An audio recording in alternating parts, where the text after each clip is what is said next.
Salut, j'espère que vous allez bien. Moi c'est Emma, je suis une artiste peintre spécialisée dans les aquarelles de paysages. J'habite en Normandie, une région qui m'inspire beaucoup. J'ai réalisé une série d'aquarelles de la baie du Mont-Saint-Michel et dans les 2 vidéos précédentes, je vous parlais de la cabane Vauban et de Saint-Jean-le-Thomas.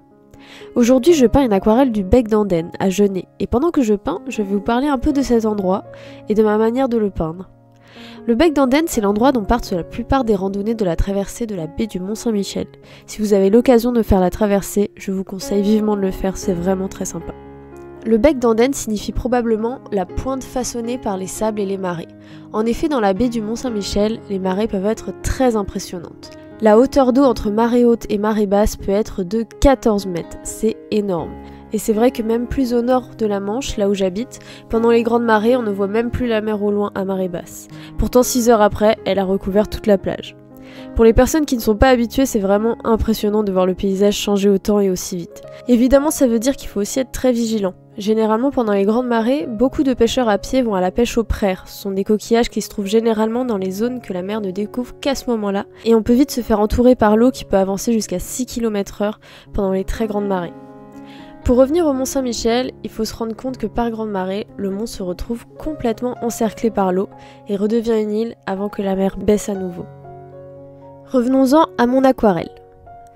Donc si vous avez vu mes 2 dernières vidéos, vous savez que je commence toujours par peindre le ciel.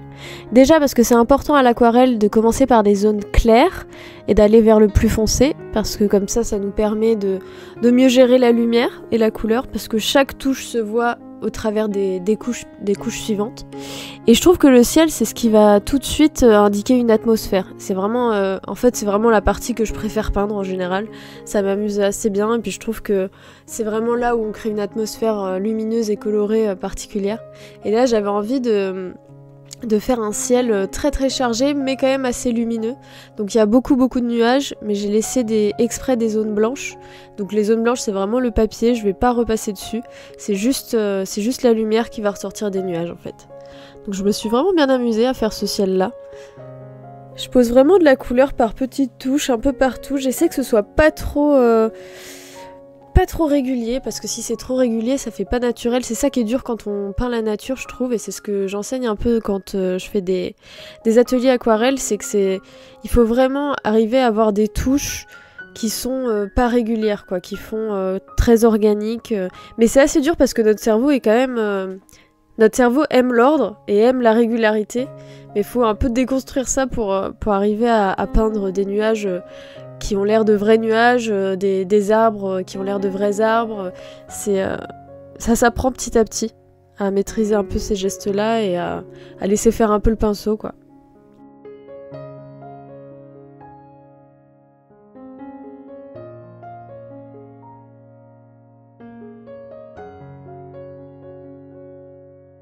J'utilise aussi souvent du sopalin pour retirer de la couleur, pour laisser un peu de lumière.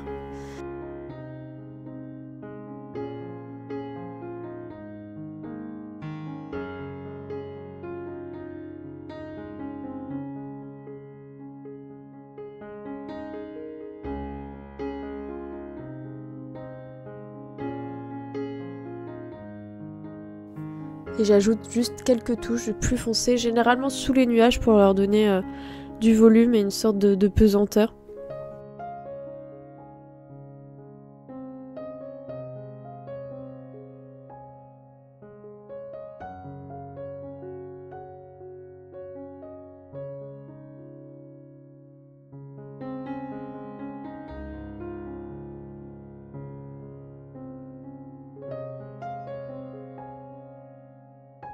Ensuite, je peins assez grossièrement, mais dans une couleur assez claire, toute la partie basse de la peinture, qui est la dune en fait. Je peins d'abord des zones assez larges en fait dans la même couleur, pour que même si après il y a des éléments différents dessus, ils aient quand même un sous-ton coloré similaire, ce qui fait que ça crée une unité en fait dans le dessin, je trouve.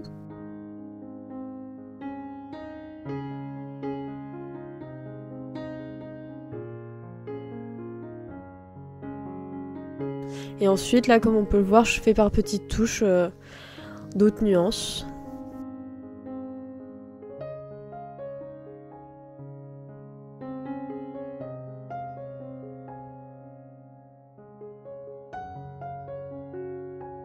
Je peins ensuite le Mont Saint-Michel et le rocher de Tomblaine en plus foncé. Je vais du plus clair au plus foncé toujours.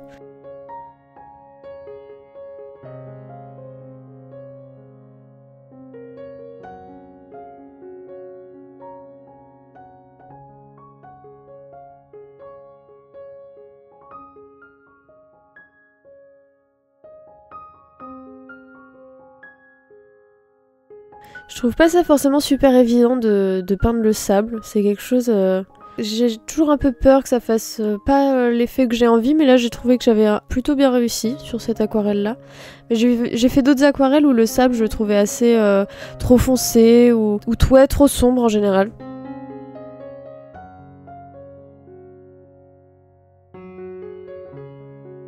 Donc là je rajoute un peu de vert, je profite du fait que le papier soit encore un peu mouillé pour que ça se diffuse dans le marron en dessous. C'est toujours un peu ça en fait à l'aquarelle, de jouer avec le mouillé pour quand on veut un effet plus diffus, et puis quand j'ai besoin de faire des petites touches plus précises comme ici, j'attends que ce soit sec, ou alors si j'ai pas le temps d'attendre, je passe un petit coup de sèche-cheveux. Mais généralement j'attends, et c'est pour ça que j'en fais plusieurs en même temps, des aquarelles, comme ça chacune a le temps de sécher avant que je la reprenne. Et puis généralement j'aime bien attendre un petit peu entre chaque couche pour avoir un peu un regard neuf sur mon aquarelle. C'est très rare que je fasse une aquarelle d'une traite en une journée.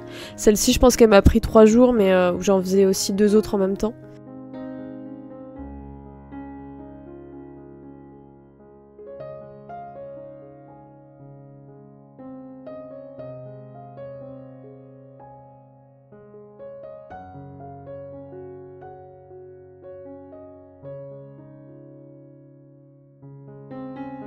Donc là on commence à faire les petites herbes, c'est un truc qui va me prendre encore pas mal de temps.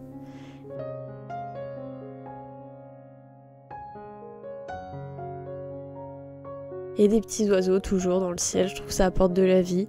Ça me permet d'équilibrer la composition, de guider un peu le regard aussi.